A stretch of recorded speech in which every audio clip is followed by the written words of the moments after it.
Alright, another money video, I hope, if everything goes alright. Technology and such. A little complicated. So I can actually draw if I need to, but I don't know if I'll need to. So anyways, left a couple of comments, most of them, whatever, not terribly useful, but okay. So anyways, some guy, Benjamin C. Drake, so a guy wearing sunglasses, he's hip. Watch Hidden Secrets of Money by Mike Maloney. So it's one of these guys who sells gold and silver, and they're always talking about how the economy's doomed because it's to their interest, to create interest in the gold they're selling and the silver certificates and whatnot. And so yeah, that's sort of their business, is buying and selling and finding suckers, because they buy and sell. So they buy when it drops, they sell it to idiots when it's high, and make a living that way. And so he thinks there's a secret to money in these videos produced by people in the racket business, just being in the business of being kind of just a crook.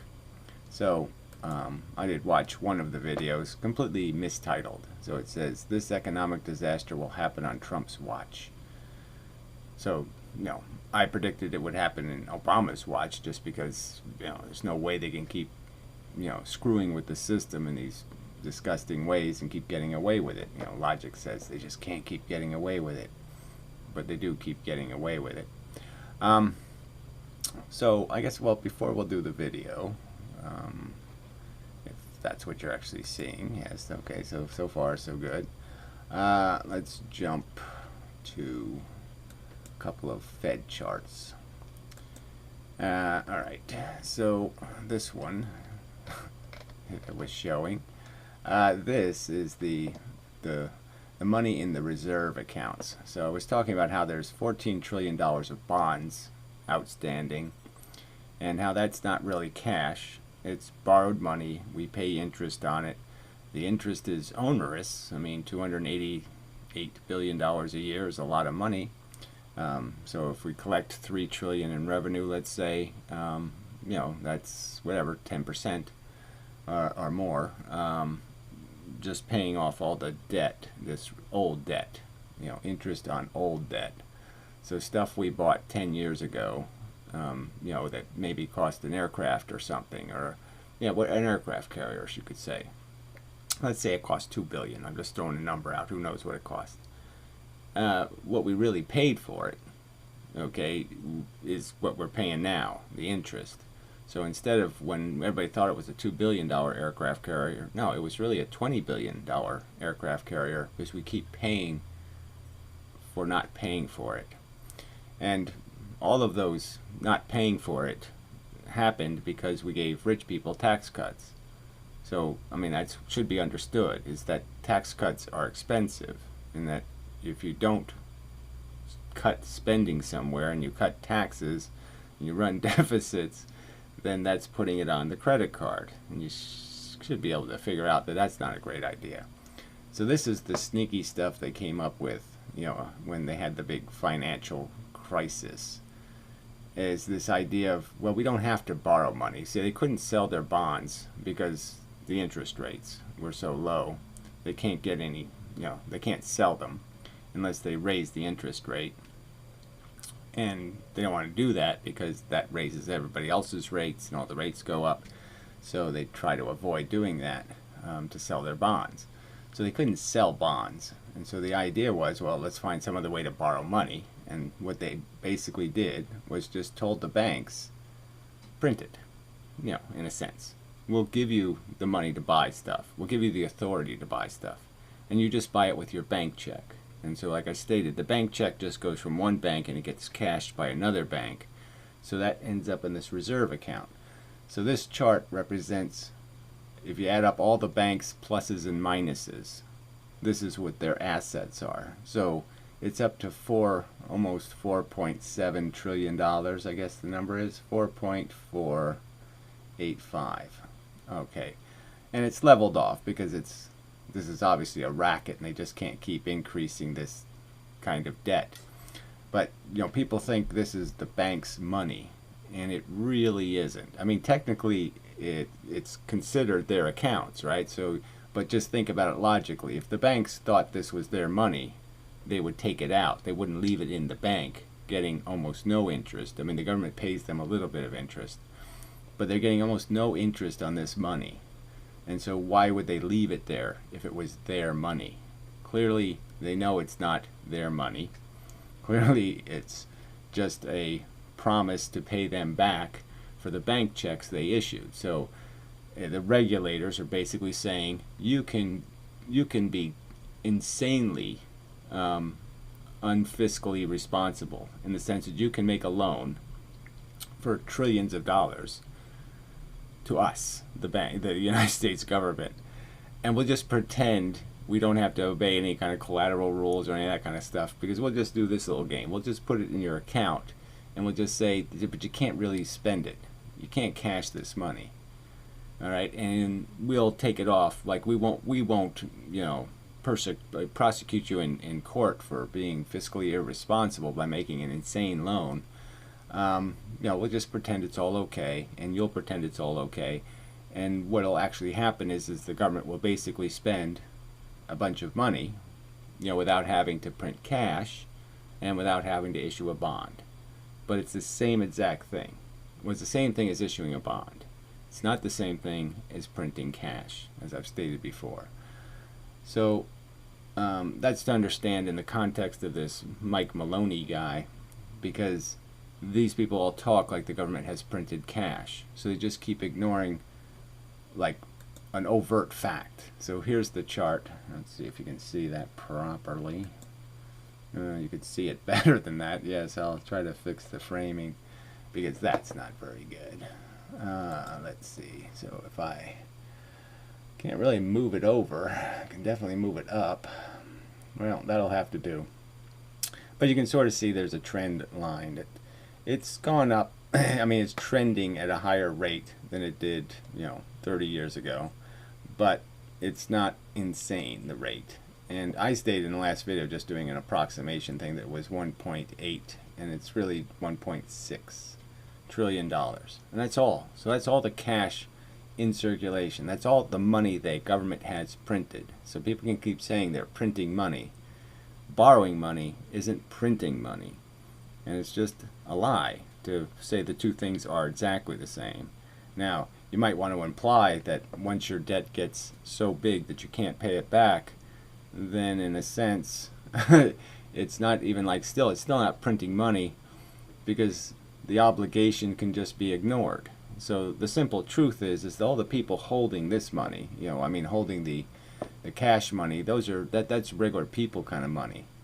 The bankers are the ones that hold the bonds, and the rich people hold the bonds. And you know, so it's not exactly the same thing as having currency in their pocket, because yes, if everything goes to hell, you just say, too bad, you know, we don't have the money, bankrupt and such. So you're sort of out of luck. And obviously that makes your bonds even harder to sell if the rich ever get the idea that politically that might be a viable strategy. And the irony is that Trump actually talked like that, and the rich didn't mind, which was really quite funny. So I guess they knew he was just talking shit, you know. So anyway, so back to the video. But you can see it's just not a hideously sloping line. It's not like the government's been insanely irresponsible. The line doesn't shoot up and there's been trillions of dollars printed. No, 1.6 trillion. That's all in the entire world. That's how many dollar bills there are. Just 1.6 trillion dollars worth of real money. That's all there is. No more.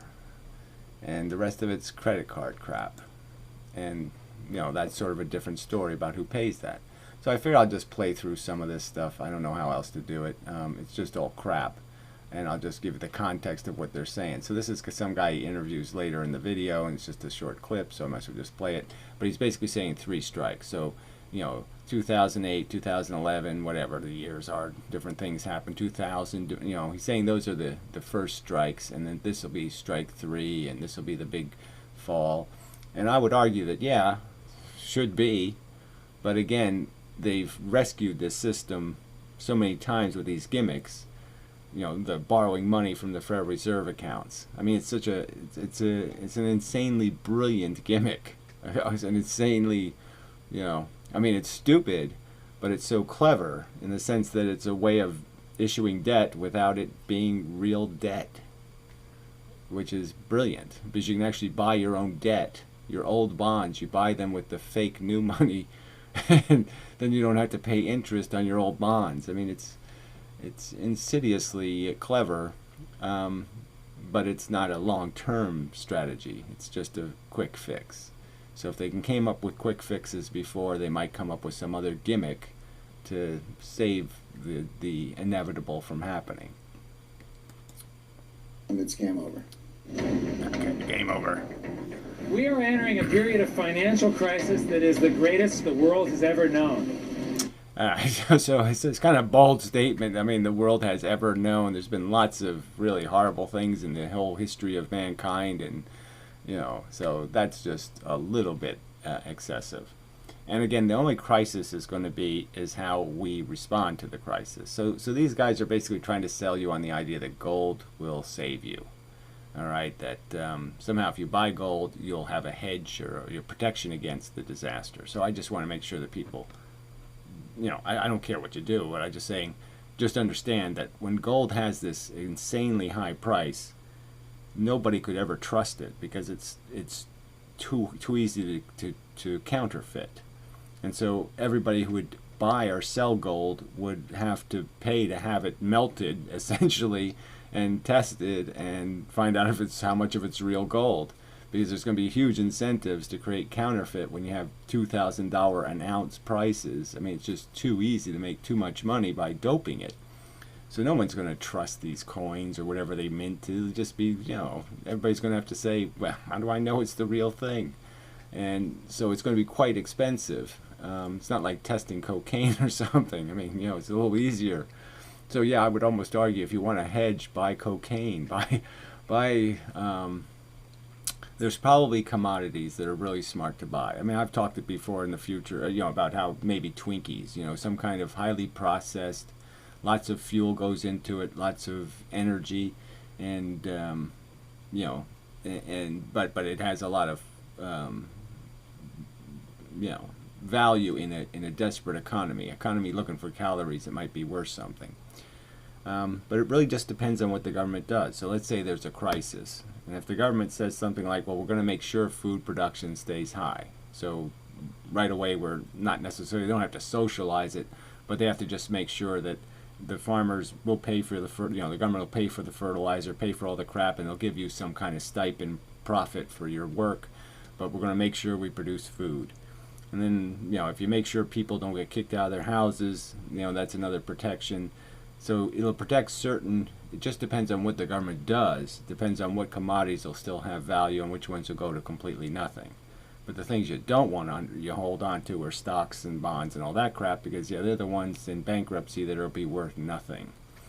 But figuring out what commodity will be worth something, I think, is a little tricky. And these guys are just implying that gold is durable, and it's not. Gold wasn't at an extraordinarily high price in the Great Depression or anything. And it's not something the common man is going to be able to use, because they're not looking for a place to store wealth. They're just trying to get by, so that they're going to use a currency or a barter system that's based on stuff that satisfies the necessities, not creating some kind of something they can bury in the yard. I'm not saying gold would be a horrendous thing, but it just depends on how far you think it can go down. I'd say its real value, in production, is like $100 an ounce, and that I think I'm exaggerating. I think so its real value is something like $100 an ounce, and so everything else over that, in my opinion, is all stuff that can go down to. So if you're not ready for your gold to turn into $100 an ounce, then don't buy it, and maybe find something else that maybe won't diminish in value quite as much, like some sort of unused land. I think unused land might be a good investment, because it's not selling for much now. It's not too highly inflated, and if it's not in some sort of district, you don't pay taxes on it. But don't buy anything that can be taxed. because like house properties are way inflated now, so you don't want to buy them. So they have a long way to go down, and plus you have the huge liability that in a desperate economy they're going to keep looking for places to tax, and so if they might even increase property taxes or something, and just that would just be a disaster. And they certainly wouldn't have much respect for people owning property that wasn't the property they were living on. So the government might protect the property you live on. They might protect your ability to stay where you are for a couple of years, but they're not necessarily going to protect your investment properties. So anyway, so it's I'm just saying that you can have a really long and hard and really complex discussion about how you protect yourself from the disaster. And what I really hate about these people is they're selling it like, aggressively. Oh, here, we're heading for the worst disaster ever in human history, and you can win. Here's how you can win. That's pretty disgusting. I mean, obviously you can win if you got the guts, to sell any of these markets short. And that's what I'd say these gold guys are doing. They're basically selling short. They know the shit's going to hit the fan, and they're hedging by selling way inflated priced crap that has every potential of crashing to suckers. So they don't even have to own the gold they're selling. They're just selling you some idea of protection, and frankly they could just skip town anyway, because they're not going to give you real gold anyway. A lot of these places just give you some piece of paper that says you own some gold in some vault somewhere, and when the shit hits the fan, that piece of paper ain't gonna be worth shit. Doesn't guarantee you anything. So if you're going to buy gold, make sure you actually get the real thing, the Krugerrands and shit, and bury them well. How all of these guys, the central bankers, the stock market, how they can cheat you, how they can scam you. Right, so and he does this all in this argument about how the free market, they should have just leave the free market. And the irony is he talks about how when they deregulated the banks, they created all these opportunities for the shysterism. So it's just so ironic, the people who talk about free markets and then talk about how regulation, and you're just saying those two words are exactly opposite. Regulate, free, opposite words. And but they just talk this absolute bullshit of this imaginary free market that doesn't need to be regulated. That you don't need any law and order. Yeah, sure you don't. If you learn what is going on and how the financial world works, you can put yourself on the correct side of this wealth transfer. The correct side of this wealth transfer. I mean, I don't even know what that even means. So it's not going to be a wealth transfer. It's just going to be a wealth annihilation. Wealth is just going to be annihilated because it's all made out of IOUs, and they're insanely stupid IOUs. It's like loans are basically being made on what you're going to do in your next lifetime. I mean, people are so mortgaged, or are so, they're borrowed not only from I'll pay you next Thursday. No, they'll pay you 4,678 years from now. So there's no hope that all these IOUs could ever be worth the stuff that's in the world. I mean, for every... That's really annoying. Go to all the trouble to get this thing balanced just right. And, I messed it up. Let's see if I'm still in the frame, so that's good. So, it's not a complete failure yet. Alright, so you could just say like this flashlight. It's a thing in the world. And the average thing in the world, it isn't really owned by the person that owns it necessarily. That's the first thing. But even the stuff we kind of own, or the stuff that we mortgage and all the rest of it, it just means that there's so many claims on this one flashlight. It's like there's 6 people who claim this flashlight, when the shit hits the fan, they're going to say they own it. So it's like a bunch of, I'm going to say I own it because it's in my hand, but there's going to be a bunch of other people, okay, are going to say, I have a piece of paper that says, no, that's my flashlight. And another guy's going to show up and say, no, it's my flashlight. So there's going to be like 6 claims on this one flashlight. And so the same thing's going to happen with all this debt. Everybody thinks they own like Google stock, and no, you own a derivative of the Google stock. You own some fragment of a Google stock that isn't even really the Google stock or something like that. So it's like everything isn't, even when it looks like it's a thing and it has a, you know, a specific contained properties that are owned by somebody, it's really not, because there's all these levels of the system that says who owns what and who's entitled to what. But the opposite doesn't turn out to be true, which is sort of the irony, because the income taxpayers, right, the people who pay payroll taxes, they've been paying extra into the system, and that extra has been borrowed by the income taxpayers to provide tax cuts to the income taxpayers. So the income taxpayers are usually the wealthy, right? The payroll taxpayers are everybody. And so the everybody payers of the flat tax, sort of flat, the payroll tax, they've paid extra into the system to have a hedge against the Social Security problem. And the rich have borrowed that money, you know, just essentially said it's ours, to defer income taxes. Plus, the entire deficit is made out of a deficit in income taxes. So payroll taxes are paying as they're going, in the sense that they're paying their Medicare, they're paying the unemployment insurance, all that stuff's being paid into a fund.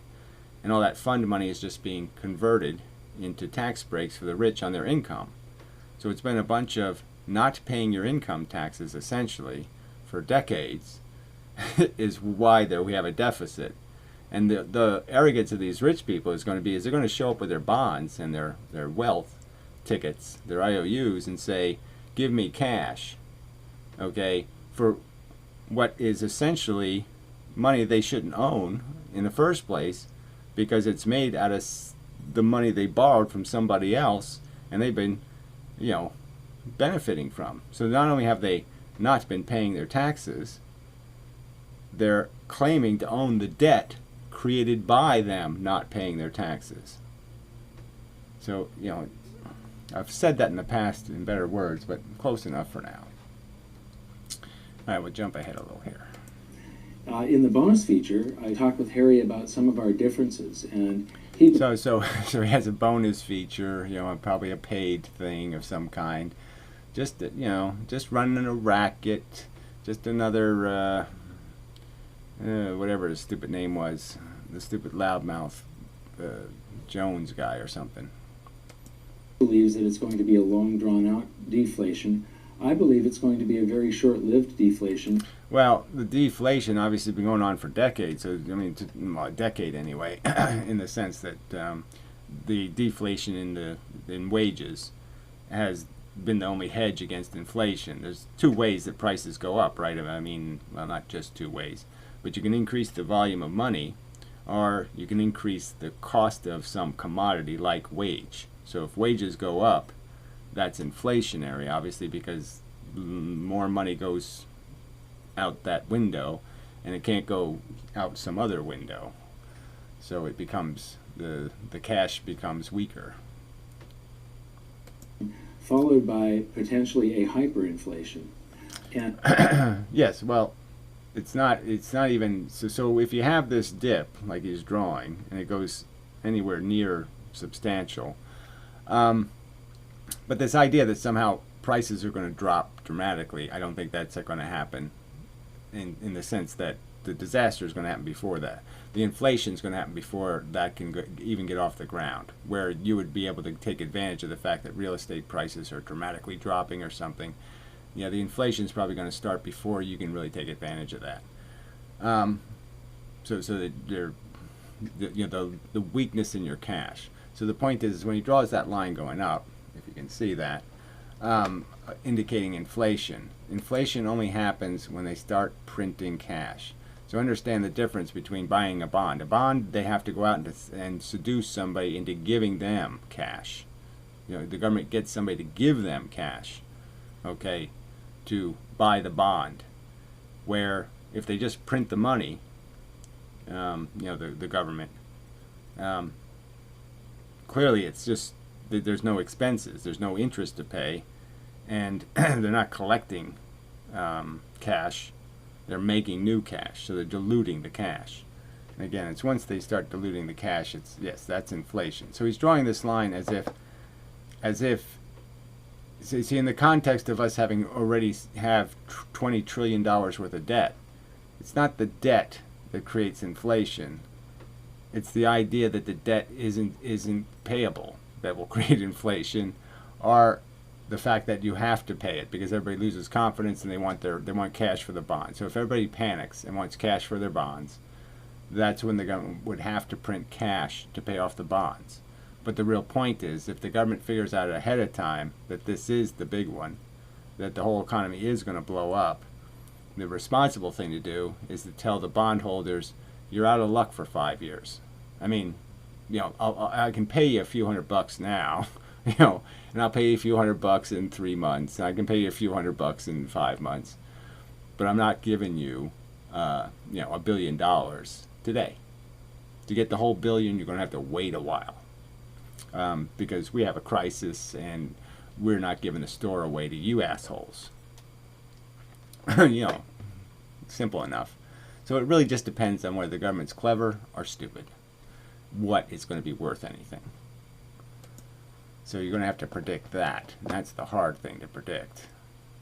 I mean, it'd be really easy if you knew exactly what they were going to do, but you can't know. Just as no one, I think, could have predicted they would have come up with this gimmick of borrowing money in the Federal Reserve accounts. You just can't anticipate what kind of weird turn it's going to take. And so going by some old traditional notion of what happened the last time, that's not going to be too smart a thing to do. All right, jumping ahead. Gold and silver. Like all wars, World War I was a war of and by the printing press. So you see, again, he's saying the printing press. There's no printed money. I show you the chart. It's not there. Not even close. The line is not even, it barely has a bend in it that's noticeable. Not a significant amount of printing. Okay, it's money. Don't get me wrong. I mean, they're paying some of the government's expenses, by printing cash. But they can afford to do it because inflation has stayed low. So as long as inflation stays low, they can get away with printing a little extra cash because no one's paying attention. But it's a tiny amount compared to the borrowed money that the government was doing since 1980. The number of marks in circulation in Germany quadrupled during the war. So again, we're doing nothing like that. The number of dollar bills in circulation has not increased. So again, this whole pretense that that's what's happening now isn't happening now, and that's not the cause. That's not why the money had to be printed. The money had to be printed because war is expensive, so you can't finance it. And second, after the war is when it really got difficult because they had to pay reparations and they had no way to pay them, and so that's why they had to print cash to pay the reparations, and that's why the mark turned into shit, is because they just printed a bunch of it to pay the bills because they didn't have any source of revenue because nobody had a job and there had no economy and it was just dismal. That's not exactly the circumstance we're in. Prices, however, had not kept up with the inflation of the currency supply, so the effects of this inflation were not felt. Yeah, well, that always happens during war because everybody tightens up. Nobody wastes anything. So that just doesn't have anything to do with it either. I mean, that's just, So this is just his way of telling the story to try to make a comparison between Germany and us. And the comparison is there to make in the sense that, again, I'll argue that having debt that you're actually going to pay, okay, if we're going to pay off the bonds holders, well, yeah, that's the end, because you can only pay them with cash, and you can't get the cash through taxes because the $3 trillion you're collecting every year you're already spending it on stuff. So there's no way to who are you going to not pay? You're not going to pay the government employees. You're not going to pay the Social Security checks. You're not going to have a military. You're not going to what are you going to do? So you're sort of stuck with no source of revenue to pay this huge liability all at once. So it's like the credit card company saying, look, we're not going to let you pay over time. Pay it all now. And you have no way to pay it. Yeah. But the government has a way, it can print it. But if it prints it, it destroys currency. It destroys the value of the dollar. So huge inflation, which gets you out of a lot of trouble. Let's not pretend huge inflation wouldn't be great in some ways, because that would wipe out all the debt. Because we could pay off the debt with, money that wasn't worth anything. Yeah, I mean, it does have its advantages, especially for poor people, because they'll be no worse off than they were before. Inflation. Just before the end of the war, the exchange rate between gold and the mark was about 100 marks per ounce. But by 1920, it was fluctuating between 1,000 and 2,000 marks. Right, so that's what it's doing now in the United States. Yes, gold has gotten very expensive, but is it really worth anything near that amount of money? No, it's like a stock. It's got a commercially value that we could exchange it for right now. But in a crisis, people are going to go back to the real value of that gold. This pretend value isn't going to mean anything anymore. And so if you think you can buy gold at 2,000 marks an ounce, okay, and that's going to survive the crisis, it's going to be $20. It's going to be 20 marks an ounce in the crisis. So you're going to have to accept a huge hit. And it's probably a bigger hit than you'll accept if you buy almost any, like maybe just buy a bunch of these Chinese flashlights. And they're probably going to have a better resale value in the crisis than the gold. A resale value, they might lose half their value, but gold's going to lose 90% of its value. Per ounce. Retail prices shortly followed suit, rising by 10 to 20 times. Anyone who still had the savings they had accumulated during the war was bewildered when they found it could only buy... Well, whatever. I don't think there was any of that bewilderment stuff. I think they saw it happening, and it's just, yes, this is what's happening. We're ruined.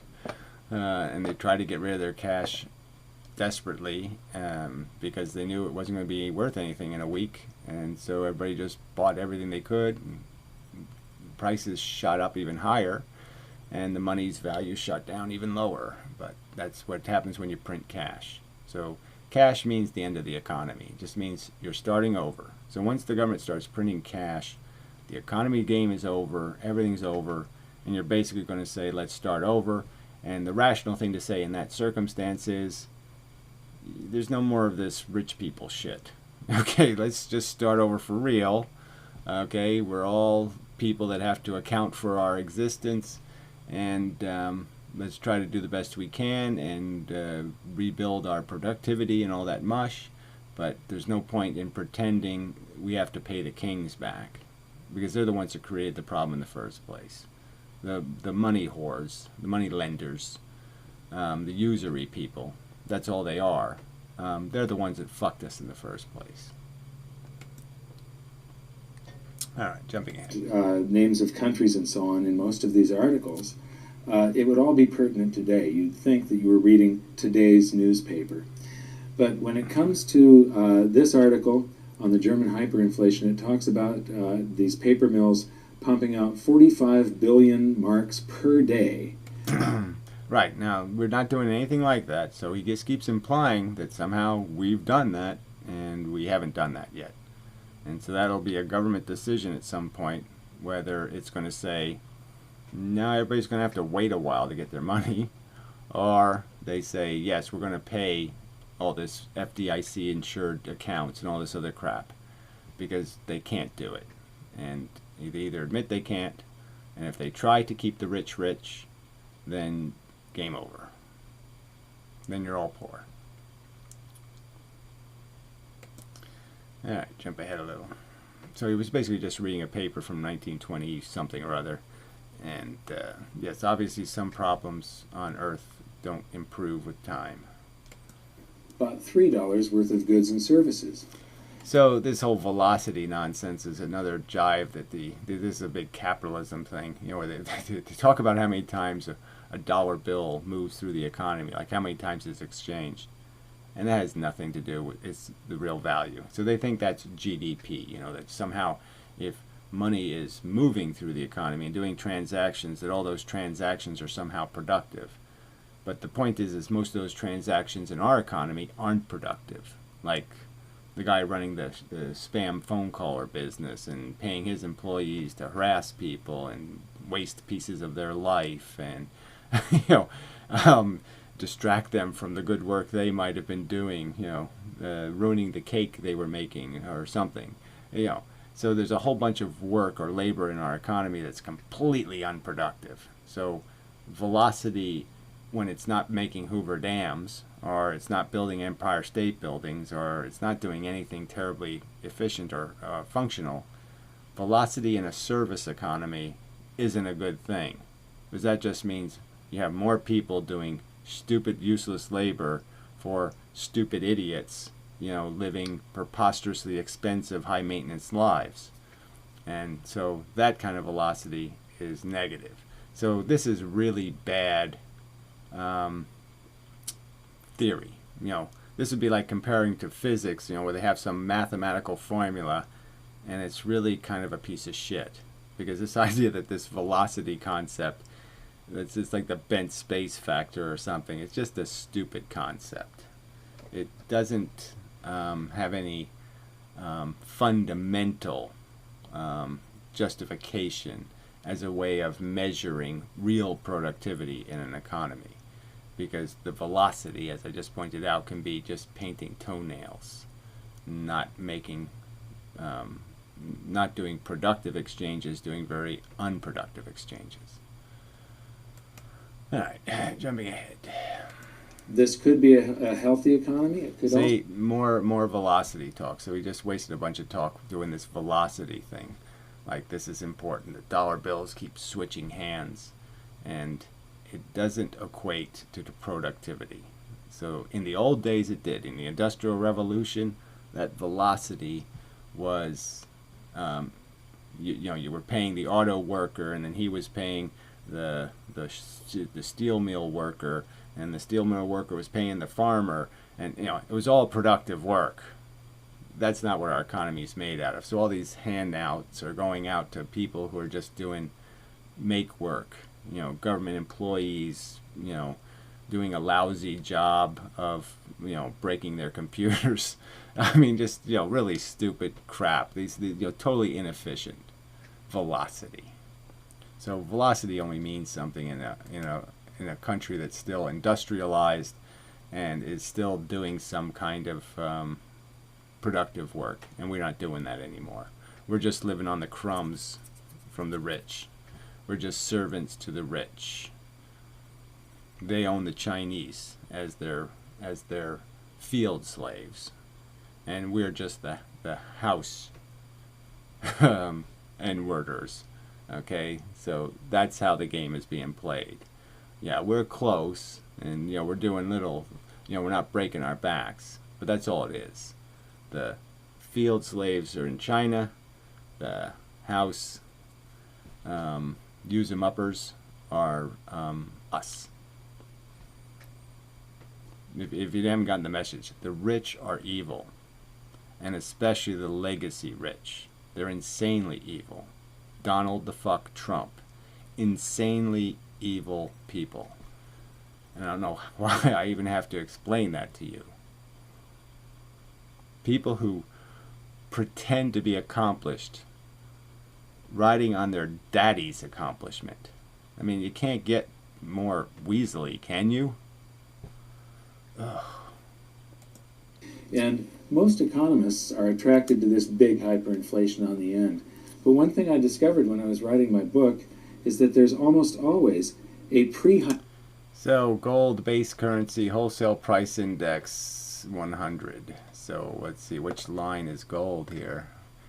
Gold is the orange line, and WPI, I don't know what that hell means, but I don't even understand this line because frankly gold hasn't done any of, oh, that's 1923.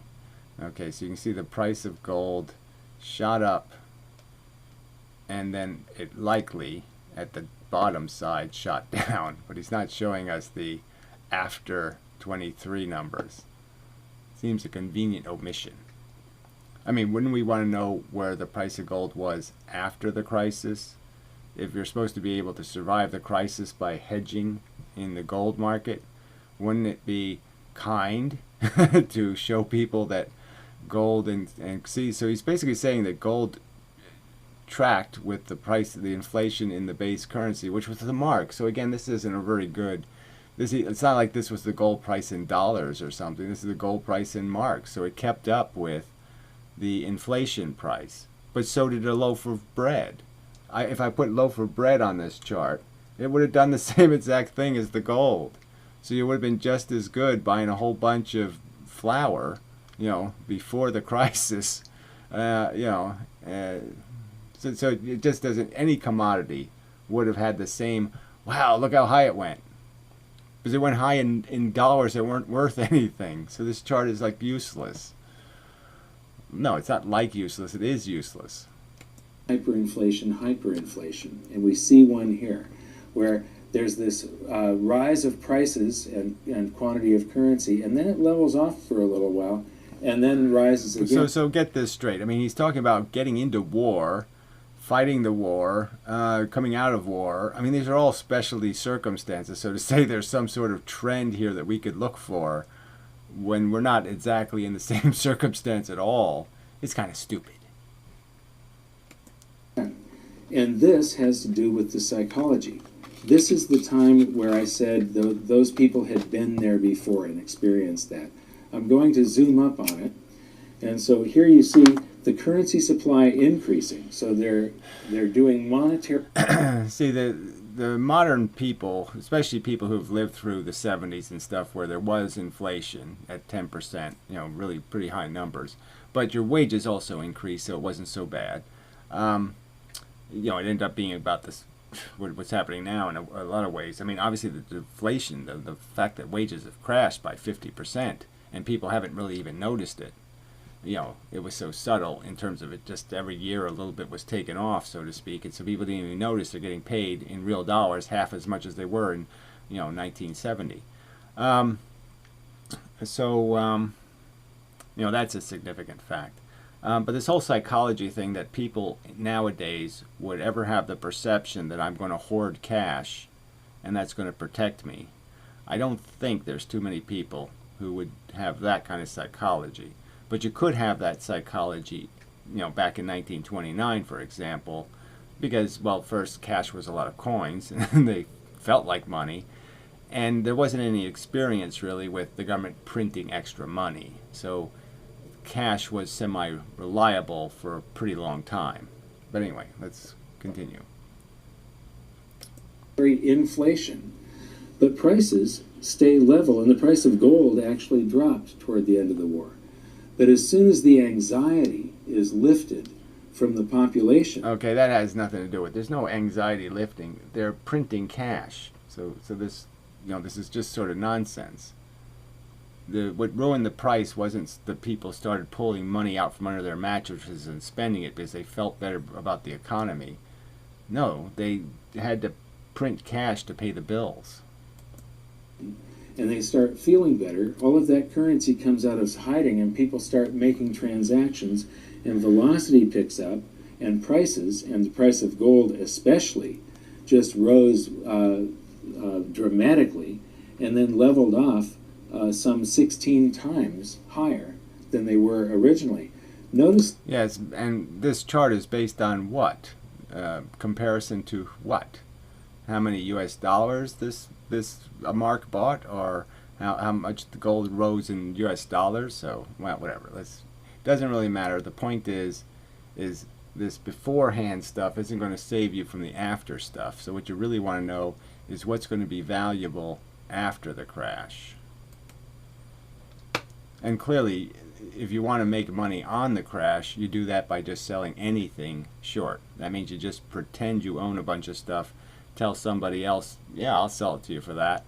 And when you actually have to pay them, give it to them, you'll be able to do it with, a price that's so much lower that you can just buy it for the low price and give it to them, the new low price. I mean, I can just sell you my house. Let's say I had a house.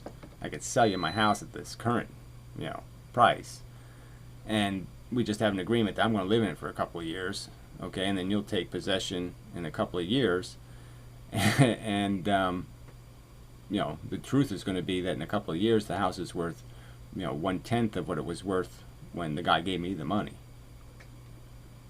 So it's a bargain for me. You know, I took in the real money and I give back an asset that's worth 1/10 of what he paid for.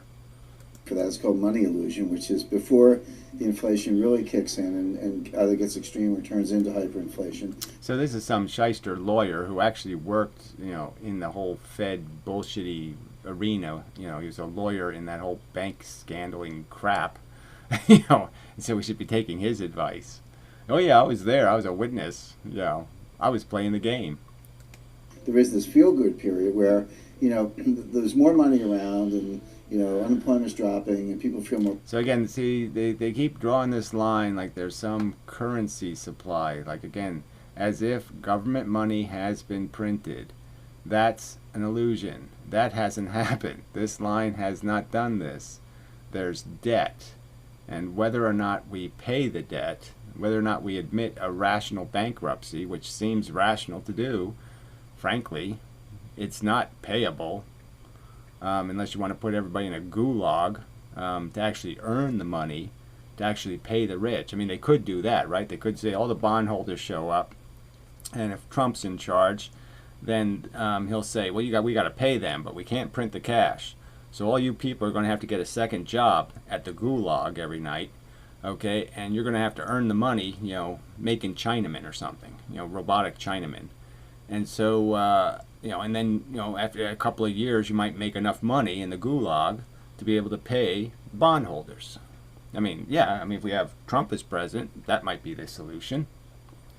But this idea that he knows for certain that this line's going to happen, that currency is going to get printed in, you know, gratuitous amounts, is a prediction that the panic, that's what government will do. It'll just print cash. But the truth is, the government's never panicked. It's never done that. So to assume it will do that just kind of depends on who's running the show. Prospers. The prices haven't quite skyrocketed yet. It's all illusory because it'll go away once the price level adjusts. But there is that kind of, you know, period in between, and it is a feel-good period. Yeah, whatever. So all this psychology crap is really, in my opinion, kind of just bullshit. The psychology is going to be obvious when bankruptcies start happening. So they prevented a bunch of bankruptcies by bailing out the banks. So that saved them from that last crisis. But they don't have FDIC insurance anymore because no one's going to take it seriously, I don't think. I mean, I don't think they could do that again and say, well, look, we'll just FDIC insure all your liabilities. So as long as nobody asks for the money today, we'll insure it and you just keep it in your vault. So you keep your bad stock in your vault and we'll pretend it's good, even though it's shit. You know, it's absolute shit. I mean, that's how it should be retitled, absolute piece of shit. You can't even buy shit with this shit. It's so shitty. That'll be the truth. It'll be so shitty, you wouldn't even be able to buy a bucket of horse shit with it. That's how shitty the stock is going to be. And the government will just say, no, we'll insure it. We'll guarantee it. So it's still $100 worth of stock. Don't worry. No problem. Now, I can keep doing that and keep protecting the rich from bankruptcy, but I don't think they can do it. I think there's some reason why that can't work forever. You can't just keep insuring all the bad assets in the world to prevent the bankruptcy run that is inevitable, in the sense that there's way too many IOUs for too little flashlights. There's not enough flashlights to pay the IOU on flashlights. And it's a big problem. Alright, jumping ahead. Most emerging markets started in Thailand. There was blood in the streets in Jakarta and Seoul. Made its way to Russia. Russia imploded. Took down the hedge fund long-term capital management. I was associated with that, so I had a front row seat. So he was associated with some sort of capital management company, yeah, that was part of this whole banker scam of, don't let us go bankrupt, please. Let us stay rich, thank you. And the government fell for it. On that disaster. And finally, the world built a firewall around Brazil, and Brazil did not collapse, although it would have been the next domino to fall. Now, there was a clear-cut lesson. Right, so he's really talking, the dominoes are bankruptcy. That's just realizing you don't have any hope of ever becoming fiscally solvent. You're just done. Your liabilities are too huge. Your asset revenues are too small. You got nothing. You got to say, I can't do it. All right, I can't pay all the promises I made. And so that was the run. And the run stopped, yes, at Brazil, at South America, because that's when they jumped in with the bailout plan and all the other bullshit to protect the banks from this horrible debt they have. So somebody owns some sort of stock that says something like, you own a hunk of Brazil's debt. Like someday Brazil is going to become hugely productive. All right, it's going to start like figuring out how to put chili sauce on their homeless people and make them into some kind of food that'll be really great. And they'll figure out how to create some kind of industry will make trillions of dollars, and they'll be able to somehow pay their credit card bill. They're never going to pay it. Fact. The only way it's going to get paid is insane inflation. Again, if everything goes insanely inflated in price, then yes, I have $1 trillion debt on my credit card, and yes, $1 trillion will be a loaf of bread. And so you just say, oh, here, have a loaf of bread. All paid off. Thank you. Next. The markets came within hours of complete closure. And I was there. I sat with Peter Fisher, who was head of open market operations at the Fed, his associate Dino Koss. We were on the phone with Bill McDonough. Yeah. We saw the whole. I saw it live on C-SPAN, so to speak. The whole Bernanke crisis. We gotta save we gotta go make a plea to the president to save the poor bankers from going bankrupt, the crooks. And because if they go bankrupt, everything's going to collapse. And maybe to some extent there would be a collapse. But again, depending on who's president, he can figure out that, no, most people just need to make sure they have enough food and they have energy. So we'll make sure we keep pumping oil, and we'll make sure we keep growing crops. And the rest of it is just everybody stay in the house you're in. Let's not make things complicated. All right, and we'll try to figure out what we can unravel here in terms of who's entitled to something and who's not. I mean, who's way too expensive to be on the lifeboat. I mean, we're on a lifeboat, and if there's a few 800-pound people, yeah, you're just going to have to say, you're too high maintenance. We throw one of you over, I can pull 4 people out of the water. 4. Now they're not shark food anymore. So, I mean, it's just logic to say, I can get rid of you, and you're not even that entertaining. You're kind of annoying. You have all kind of sinus issues. There's lots of shit about you rich people that is just totally useless. You never do any productive work. You just make fucking farting sounds. You don't do a motherfucking useful thing on this planet, really, except squander money by making businesses that figure out, well, here, we make a business that's a real shyster business, and we'll make lots of small print, and we'll just fuck people out of their money. That's the kind of business they like. They don't like to create some business that says, let's make a really good car, that the wheels don't fall off and nothing turns on fire and it just gets you from here to there in a nice reliable way. No, they don't think of shit like that. They think of, how can I sell this fucker a piece of crap? A flashlight with 4 wheels on it. I'll sell it, pretend it's a Mercedes Benz. Yeah, great idea. That's what the rich do. They suck. All they think about is them. All they think about is what's good for me. They don't think about what's good for your fucking civilization. They don't think about what's good for the fucking human race. They just think about what makes me have better king clothes. They don't give a fuck about any reality but their own fucking privilege and their own fucking comfort. They're useless sacks of shit, and when the time comes, throw them the fuck overboard. Especially these shysters. Time it's game over. Third time it's game over. Well, let me play that one over just so you can hear the whole game over speech. Things they've been ignored. The third time it's game over. Okay, so I don't see any particular difference between my outlook and yours.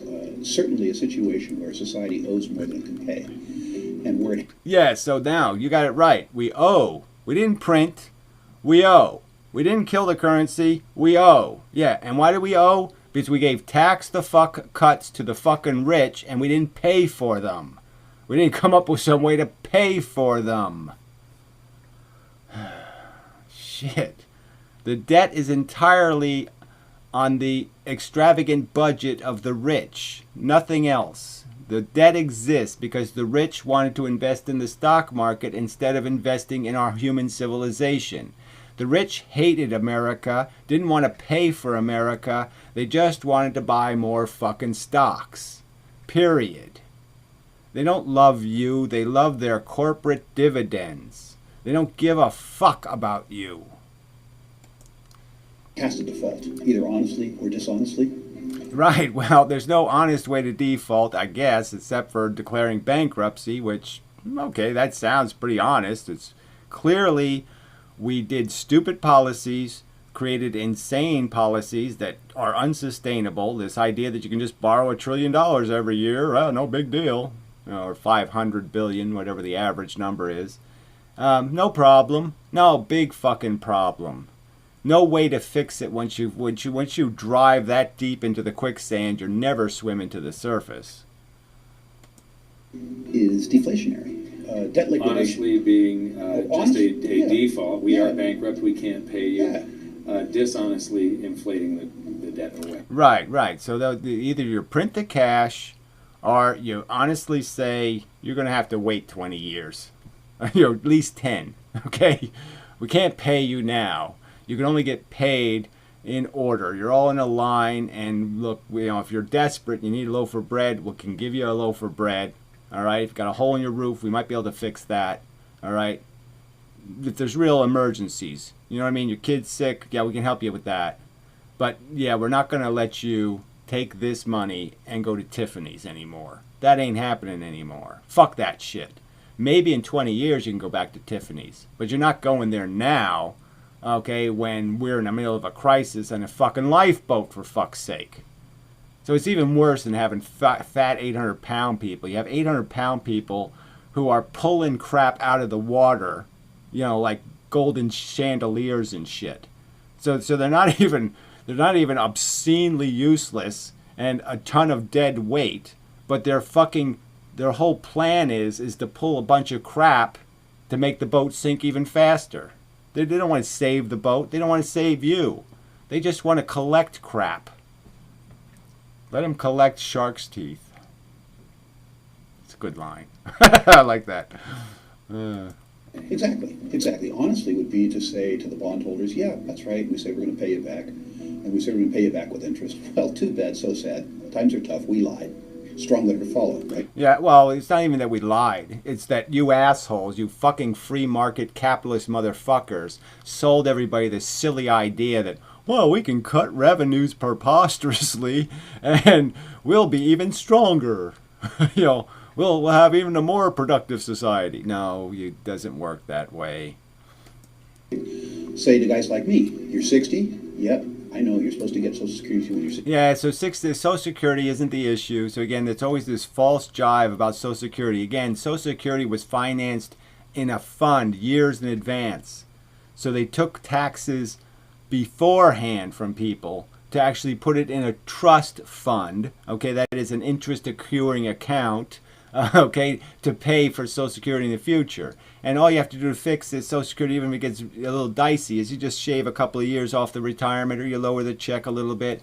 But I mean, it's not nearly the disaster as the capitalist created, stock market created fucking income tax debt. The fucking let's have two tax systems. Let's tax a guy who goes to work 40%. Let's tax a guy who buys stocks to make profit. Let's tax him 20%. So the guy who does hard work, risks his life, he pays twice as high a tax rate as an asshole who just picks stocks on his computer. So I think I'll buy some of that. Yes. And I'm only going to pay 20% tax. Ha ha ha. I'm going to make money just like you. And I'm going to make it in a way where I only pay half the amount of taxes you pay when you go work. You have to get in your car and drive to work and deal with shitty people and do all that crap. No, I get to just press little fun buttons on my computer. I don't have to do any work at all, really. And I pay much less tax on my income. I mean, these assholes sold that fucking lie. 62 or 65. The truth is, we don't have the money, so you're not going to get it. Right? That's the honest way. I think the yield to politician is very low with regards to the honest way. So I think that we're going to have deflationary scares, and I think So again, this idea that somehow the little guy is afraid of deflation is kind of silly, right? I mean, prices going down is going to scare the guy who doesn't have any money? I don't think so. You know, deflation in terms of wages, that's scary. But again, if prices and wages are going the same direction at the same rate, it's not too bad. Just like when they're going up at the same rate, it's not too bad. It's when they're at a very different rate or going in opposite directions that things get scary. So again, just more false canardy stuff to kind of make this into some sort of common man crisis, when this crisis will have nothing to do with common man. All right, he didn't create it. He doesn't even have to be affected by it. You know, and the idea of that if we do the honest bankruptcy thing, it ain't going to be no crisis for the common man then. All right, it's just going to be a crisis for the inheritance wealthers who thought they didn't have to work for the next billion years, them or their progeny, because now they might have to go back to work and be real humans again. As they find that the investments they were counting on for their retirement, their homes and their IRAs full of mutual funds, have actually lost value. Yeah, so that's another racket that's gone on, is the people who should know better, the unions and the people who have a pension, the workers, who should know that their employers are always trying to find a way of screwing them. They've now put all their money in the stock market. They got talked into it. And yes, they're going to get what they deserve, because that can't end well. It's just that you don't put a trust fund, something that you want to last forever or to be durable. You can't put it in a stock market. Because stock markets, they've already shown what they do. They go way up and then they go way down. That's what they do. And you're just saying, I'm just going to wait till the person who's going to get really fucked. So you're just saying, well, maybe it's not going to be me. Maybe it'll be my kids instead. But somebody's going to get fucked. You already know it's a racket and it's all made out of debt. How could you think it can't do anything else but crash? And I'm sure the mutual funds that are being, I'm sure the pension funds are in some sort of racket where they can't even get the money out fast if they need to. So they're probably going to get the worst of the crash, because they won't even be able to get out of the market as fast as they got in. There's probably some catch that's going to make sure the pension money is there till the last day and gets completely wiped out.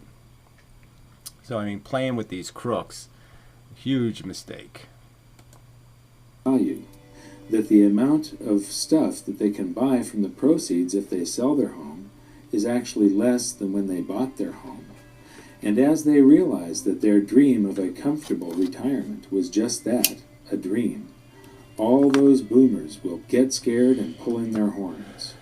They will stop. Yeah, they'll stop what? They'll stop buying more crap on a credit card. So again, this argument that somehow they've been fiscally responsible all these years, and and they're expecting just to be fairly treated for being fiscally responsible, when no, everybody's been insanely unfiscally responsible. They've done all this consumer crap on credit cards. They've been just as irresponsible as the government has been.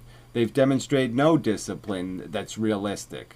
They have debt that they can, if they did the math and tried to figure out how long it would take them to pay it off, yeah, it's 20 years if everything goes well. If reality doesn't step in and knock them out of work for a couple of years, or they have to change jobs or something else. I mean, it's no risk aversion in any of the people or the government they've elected. So that part at least matches. The people have the government they basically deserve, because most of them don't understand what being responsible means. Spending. They will start selling off their assets, and the greatest stock market crash in history will unfold as more and more boomers panic and sell. I believe this. Right, so some assets will go way down, and then some assets, like Twinkies, will go way up. So, yes, there'll be some things worth owning. It won't be a house. It won't be a Mercedes-Benz. There'll be lots of things that won't be worth owning, but there's going to be some things worth it. Hard to, like I said, hard to say for sure. So it really just depends on which way it goes. Depends on who gets killed the most. Lighter's leaking. Don't do that. It's a waste of fluid. Retard. Stop it! Sorry. You probably heard that. It's rude. Yeah, that's leaking. For no good reason. Stupid fucker. Alright, let's get this done. Banking sector by buying up every kind of debt they can get their hands on, but to no avail. They will go to the extraordinary measures that they had said they were prepared to go to. They will buy every mortgage, mortgage-backed security, and any other type of debt that panic. So that's really just an illustration of when the government decided to take Freddie Mac and Fannie Mae. They were bankrupt, and the government basically that's where they insured it all. They basically said all this crap debt is now real debt. We'll give you real money for it, and we'll guarantee it. And it's all crap pieces of paper. So that's where they used FDIC insurance, and they just ruined it as insurance. It's useless. There is no, don't think there's FDIC insurance, because there isn't any. It's all used up. Investors and banks are trying to sell, but nothing good will come of it. So now they're just talking about the idea of what the government does to try to stave off the disaster. And as I've pointed out, they have new gimmicks.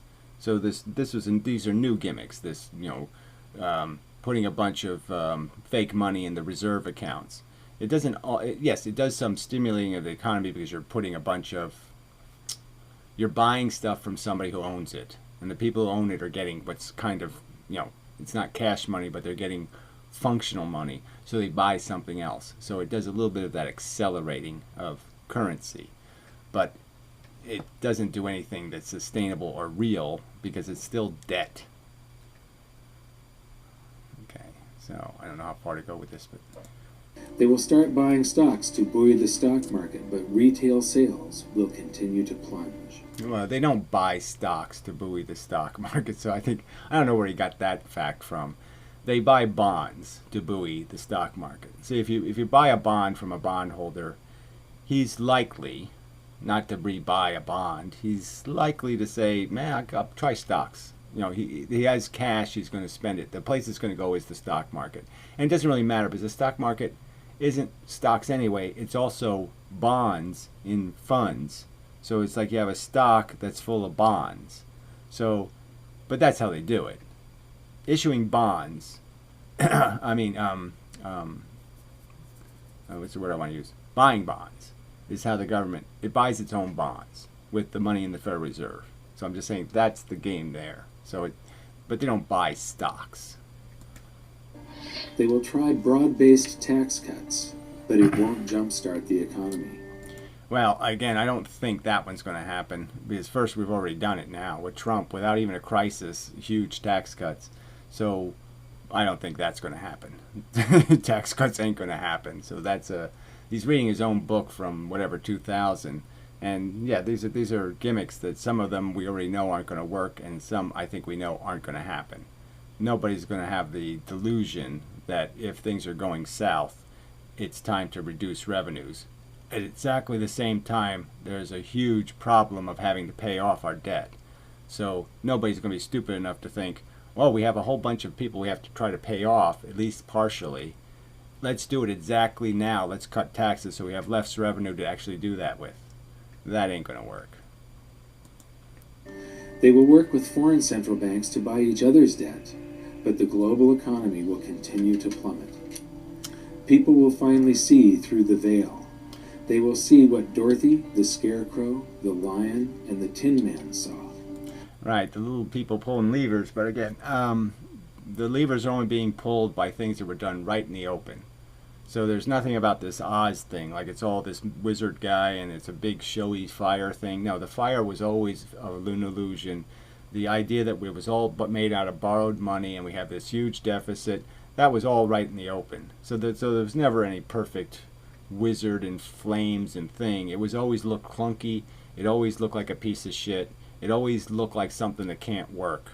A bunch of borrowed money put on the credit card, the unsustainable, in terms of its huge amount, more than, it's like you having on your credit card 10 times your yearly income. You know, that's the kind of debt we have. Maybe 20 times your yearly income worth of fucking debt. Who couldn't figure out that's not a good idea? That the Wizard of Oz is really just some dopey old guy frantically pulling. Well, again, they weren't too dopey because they've kept this dead zombie economy alive for 15 years longer than I thought was possible. So I have to give them some credit because, frankly, I don't know, you know, all these little gimmicks and tricks they pulled to keep this thing moving when it had no excuse to keep moving. No excuse at all. Remember when we talked about how during World War I, the Germans increased their currency supply by 400%, yet there was no price inflation because... Well, that wasn't, like, again, it really wasn't. Again, during wartime, you don't have price inflation, you know, because everybody gets basic. So, I mean, I think that's just a silly analogy. I mean, I don't think it's very useful to the, you know, the story, this story. Others still, it will be $10 million. The Fed knows there is a point where they'll finally feel safe enough to replace that aging computer and maybe get that new TV. At this point, the boys at the Fed will buy enough government debt to fund tax rebates for all the taxes in the previous year, but still, nobody will buy that new car. Yeah, well, whatever. Again, this idea that they can borrow money and it's going to fool us into thinking the economy is doing well, I think is just bullshit. So I don't think there's any reason to expect the Fed will do anything that stupid. It knows it's got to come up with some other gimmick. It can't keep using that one because we're not going to keep falling for it. So the threshold the Fed is looking for will not be reached. Then, in not-so-quiet desperation, the Fed will say, "Screw the helicopters, send in the bombers." And as the shadow of millions of stealth currency bombers darken the... So, stealth currency bombers. So again, just this, and in his own conversations he's having with the other guy, he says there's two ways this can go. So he's only giving you the one story. The one story is they print cash. So this is the print cash story. There is another story, and he didn't give you an animation for the other story. And the other story is, hey, a bunch of rich people don't get to collect their wealth, and they have to wait for it, wait for better times. The skies, currency will begin to fall like rain in the desert. As Joe Sixpack and John Q get tax rebate checks in the mail for all the taxes they paid during their entire lifetimes. A preposterous exaggeration. None of that's going to happen. So that was just nonsense. Fear will be temporarily alleviated, and some of that currency will come out of hiding, just as in Weimar. Well, like again, so now he thinks there's people who have currency under their mattress, when most of John Q. Public and whoever he said, J. Q. whatever, none of those people have any money under their mattress. They have a credit card, a debt. They don't have mattress money. I mean, it's just insipidly not connected to any reality. People don't have a bunch of extra cash they're just waiting to spend. That's just bullshit. Nobody's living like that. Everybody's living they're under their mattress. Germany. Prices will rise quickly and dramatically as all that stored up currency energy is released. All right, well, In that's a going to panic, happen. the Fed will Well, whatever. sever price levels that account for the quantity of the currency in the supply. Let's just read This time, to the end. they've mastered the art of infinite currency amplification. This time, a fiat currency will work. History gives this a probability of 0. Each time... So again, he's calling it a fiat currency because the government borrowed money. Because it's not a fiat currency in the sense they haven't printed the money. So again, it's just sort of a bullshit.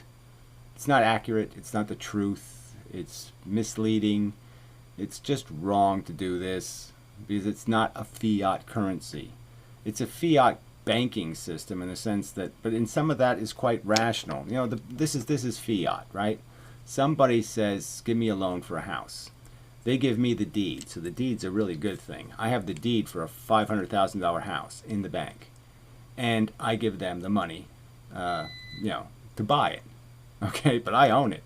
They don't own it. I own it. And all this guy has, he owes me, and I have the ticket. I have the wealth. I have the thing. So fiat just means that another guy comes in and I say, well, look, I got a hunk of wealth here. I'll just, collateralize, use it. Understand that I'm a bank. I have a guarantee of this, okay? Because I own the deed, and the guy has to pay me twice as much money to get it back. So I can't lose, so to speak. So why wouldn't I say, well, this is essentially money in my bank, and now I can make a loan with this, understanding that I have this to back it up, because I have real wealth in my vault. So why wouldn't I take that and use it to loan more money? Because if you do it the other way, if you don't have a fiat system, then I can't loan off my collateral in the bank. I can't consider the deposits real deposits because it's an outstanding loan on it. And it would be, in my opinion, stupid. So that's like having gold in your vault and only lending exactly how much money you have in actual physical gold, and never count any of the assets that also go back into your vault as assets, as real assets, as your liquidity. So if you don't count the assets you possess as liquidity, and you only make enough loans, then interest rates for borrowing money go sky high. So it's not like this is free or something, that if you don't do this fiat thing, everything works out fine. No, if you don't do the fiat thing, then you expect to have a mortgage for your house that's 12%. Because there's going to be a lot of people who want a loan, and there's only so much gold in the vaults. I didn't explain that very well, but fiat isn't bad as long as you account for the real equity of what you own. As long as the bank is responsible and recognizes that it can't go beyond the actual hard assets it has in the vault, there's no problem. We sailed toward economic doom. The greatest financial minds in the world were at the helm. Do you really think we should continue letting them steer the ship? I think not. It would be nice if we... Well, yeah, sure. If we went, what? Let Reagan do it again? I mean, it's just so funny. There's just such ironic statements about who's steering what ship. It's you assholes that got us into this mess. You daydreamers that somehow if we make rich people richer, somehow that'll float everybody else's boat, when rich people are fat and smelly and they don't make boats float at all. They sink boats. Eesh. Started listening to people that have been right rather than the people that have theories. So he says he's been right, and he can't even get it right that we haven't printed cash. Amazing.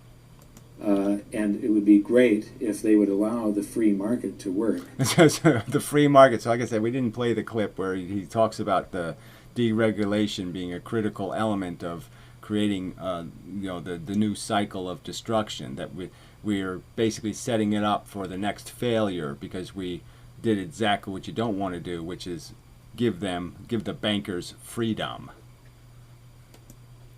But that's not the way it's going to happen. The people that have the theories will continue to rule, and we will vote for people that don't know what they're doing. And yeah, the assholes like you say shit like free markets when, again, and assholes who talk about somehow earning it when they inherited it. Fuck you people. Shysters like you who think you're talking about the economy when really all you're doing is trying to talk up a little bit of pressure to buy your stupid gold and silver racket. So the best that we can do is try to protect ourselves and even, potentially benefit from government and economists' stupidity. Right. And he thinks you're going to benefit by buying gold high, okay, and somehow it's going to go insanely higher. When no, it's going to go a lot lower.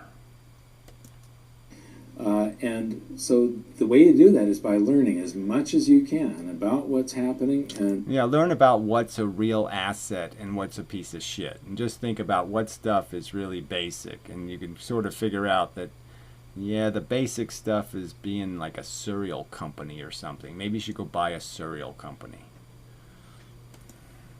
Developing your own opinions on what is coming at you rather than being reactionary. And you can do that by watching some of the bonus feature. Just click the info button, and we'll see you in the bonus. Right, and you can pay him some money and watch his commercials, even more commercials, I guess. So, whatever. All right, well, I've done enough slaughtering or slicing of this baloney. Yeah, put that in the title. Mike Maloney full of baloney. Yes, okay. So anyway, till the next time, hopefully this recorded properly and such. So, thank you very much and whatnot.